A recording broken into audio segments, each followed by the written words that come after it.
Hi,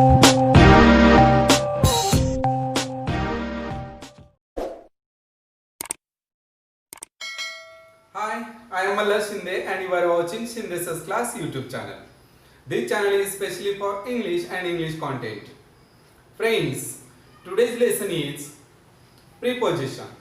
Yes, preposition is one of the part of speech. Means शब्दयोगी अव्यय हा एक शब्दांच्या जातीमधील प्रकार आहे. So let's learn preposition with me. Sixth number part of speech and it is preposition. Preposition means in Marathi विषय शब्दयोगी अव्यय. So let's learn how can we build definition, how can we find definition and uses of preposition with these sentences or with these examples. I wrote some examples here. So look here, observe it. First one is there is a cow in the field. Now here in this word shows some relations of the field with the other part of the sentence. In another sentence, he has fond of tea. Here of the word shows the relations of tea with another part of the sentence.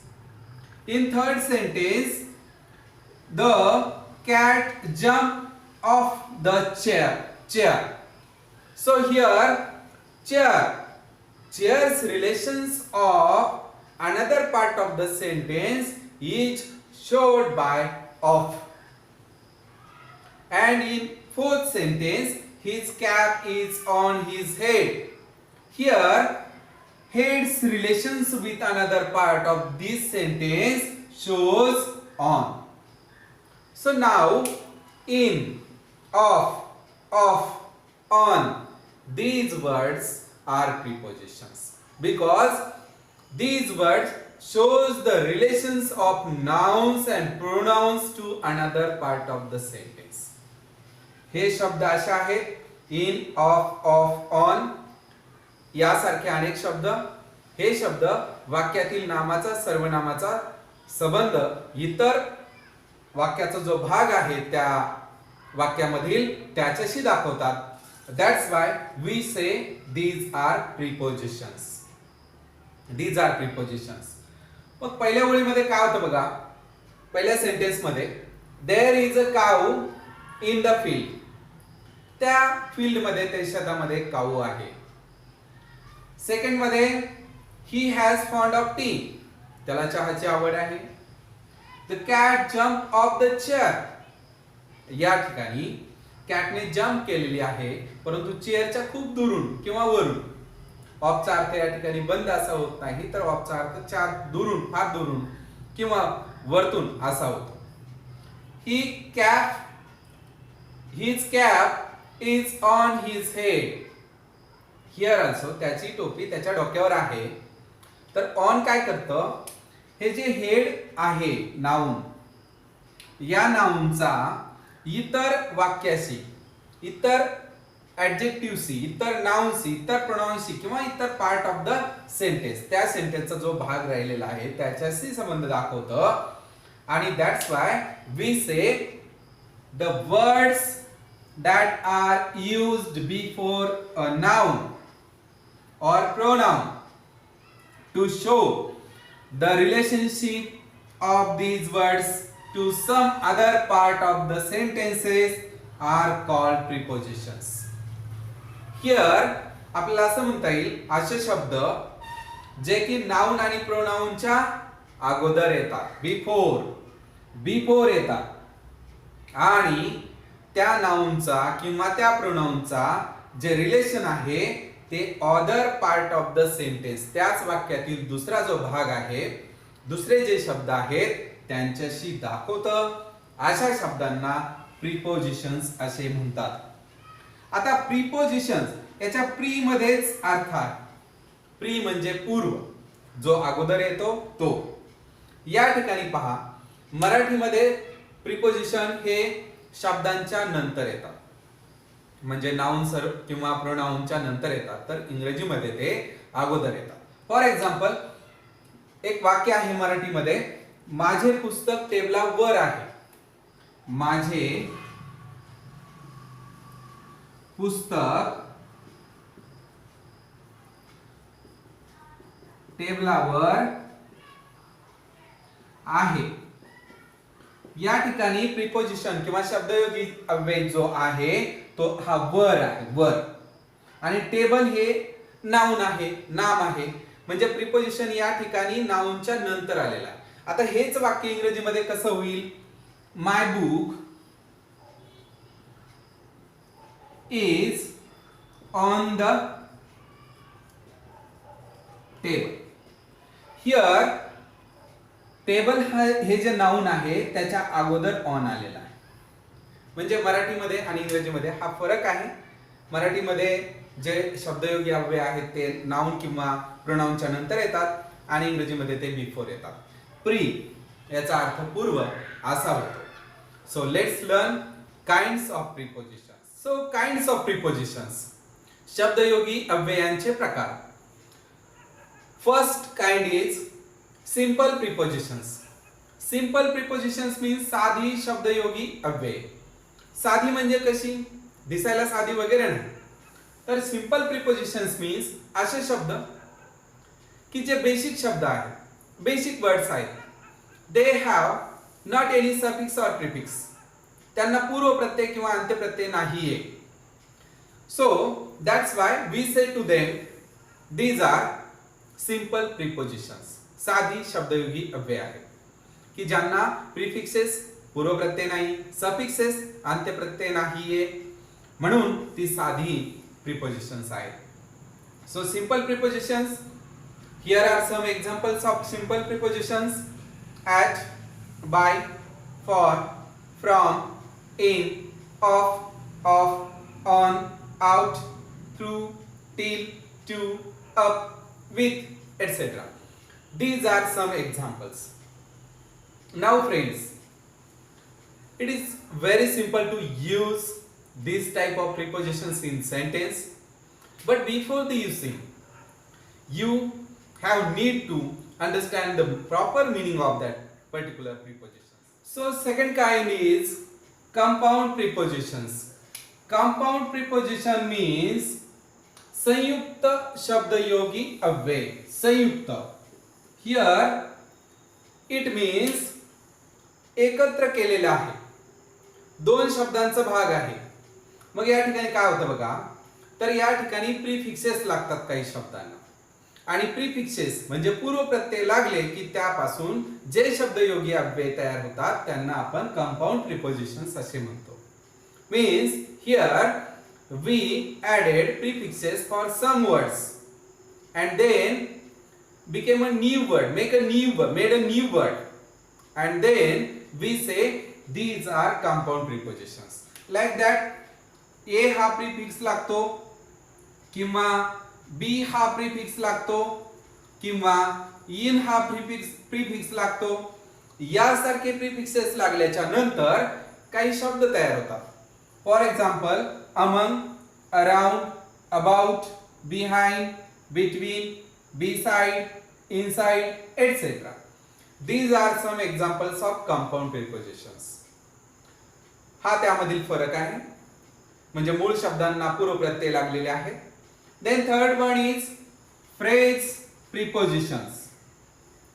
Phrase prepositions त्यालाच आपण in other word we say complex prepositions. Phrase preposition or complex preposition means वाक्यांश शब्दयोगी अव्यय. वाक्यांश, आता तुम्हाला सर्वांना phrase म्हणजे माहिती आहे. फ्रेज मीन्स एक वाक्प्रचार आहे, तर तो वाक्याचा भाग आहे.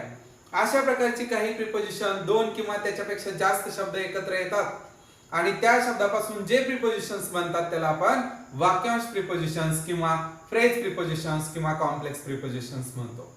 For example, in spite of, या ठिकाणी इन, स्पाइट आणि ऑफ हे तीन शब्द एकत्र आलेले आहेत, त्यापासून एक फ्रेज तयार झाली आणि ही जी फ्रेज आहे ना तीच आपल्या फ्रेज प्रिपोजिशन मध्ये आहे. देन बिकॉज ऑफ, या ठिकाणी दोन शब्द आलेले आहेत एकत्र. Due to, in front of, in order to, along with, in favor of, etc. These type of phrases are included in phrase prepositions, or we can say these are complex prepositions. हे वाक्यांश शब्दयोगी अव्यय आहेत. So now friends, these are some examples of phrase prepositions and compound prepositions. Friends, if you want to learn prepositions with well manner, if you want to learn their meanings, if you want to learn their uses in the sentence, then first thing is that find their meanings from a good dictionary. Then next is find their uses, find their micro differences, because friends, some prepositions have same meaning, but there are so many micro differences between, or we can say, uses of them. Micro differences for the uses. So त्यांच्या उपयोगासाठी काही सूक्ष्म फरक असतात, अर्थ सगळे सारखे असू शकतात. That's why I want to give a suggestion to you, and that is make their groups according to their meaning and according to their uses. त्यांच्या उपयोगानुसार किंवा त्यांच्या अर्थानुसार काही ग्रुप तयार करा, आणि ग्रुप जर तयार केले, त्यांचे अर्थ शोधले, त्यांचे उपयोग लक्षात घेतले, त्यांचा मायक्रो डिफरन्स लक्षात घेतला, एक सूक्ष्म फरक लक्षात घेतला, तर प्रिपोजिशन्स आपल्याला सहज समजू शकतात. सो दॅट्स वाय मी उदाहरणादाखल या ठिकाणी काही ग्रुप्स केलेले. तुम्ही जास्त ग्रुप्स करू शकता. हे उदाहरणादाखल आहेत. तुम्ही अनेक व्हेरियस प्रिपोजिशनचे व्हेरियस ग्रुप्स करू शकता. So let's learn on, over, above, upon, up, of. आता या ठिकाणी हे जे शब्द आहेत, हे जे प्रिपोजिशन्स आहेत, दीज आर सम प्रिपोजिशन्स, आणि या सगळ्यांचा अर्थ वर असावा. But there is a little difference between two them because of their uses and their meaning. On means च्यावर, चिटकून वर आहे. फॉर एक्झाम्पल माझ्याकडे पेन आहे आणि टेबल आहे. A pen is on the table असं म्हणेल मी. पेन आहे टेबलवर, त्यावेळेस मी म्हणेल a pen is on the table. Over, over means काही अंतर ठेवून वर. For example the fan is over my head. Then third one is above. Above means खूप वर, खूप वर. मग या ठिकाणी काय येईल? For example, the sun is above my head, किंवा the sun is above our house, etc. यासारखं. Then upon. Upon आणि on याच्यामध्ये फारसा फरक नाही. च्यावरच असा आहे. च्यावर या अर्थानेच आहे, चिटकून वर या अर्थानेच आहे. फरक तितकाच आहे. अपॉन मीन्स फॉर एक्झाम्पल एखादी खाली वस्तू पडलेली आहे, ती मी उचलून टेबलवर ठेवली. फॉर एक्झाम्पल पेन आहे, तो मी उचलून टेबलवर ठेवला. मी असं म्हणेल a pen upon the table. ज्यावेळेस उचलून ठेवतो ना मी, तेव्हा अपॉन असं म्हणतो. Next is of. Of means पण वर. मग या ठिकाणी कसं उदाहरण घेता येईल आपल्याला? The kite of towards the sky, म्हणजे वर जाणे या अर्थानेच आहे. किंवा एखाद्याचा मृत्यू झाला तर त्या ठिकाणी असं म्हणतो आपण he is of.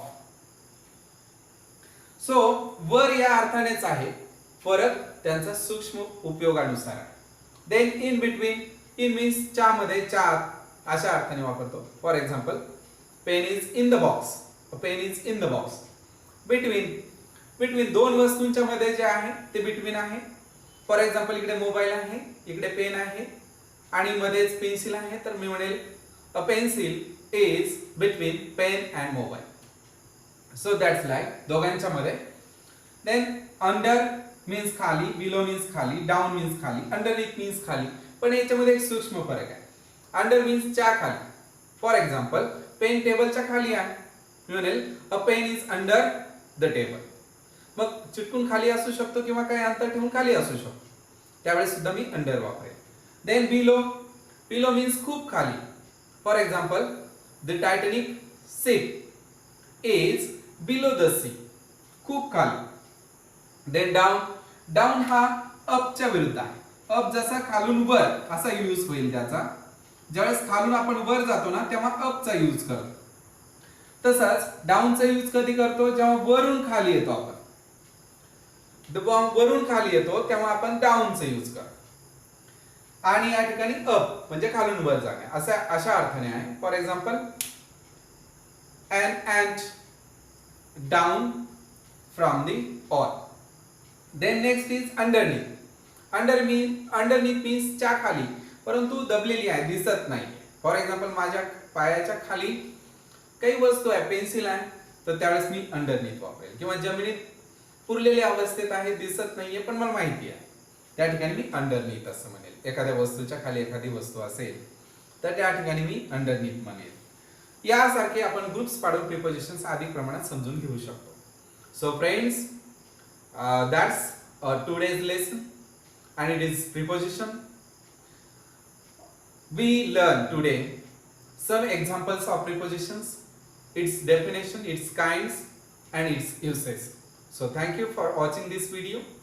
Keep watching, subscribe, like, share to my channel and also press the bell icon for new videos notification. Thank you.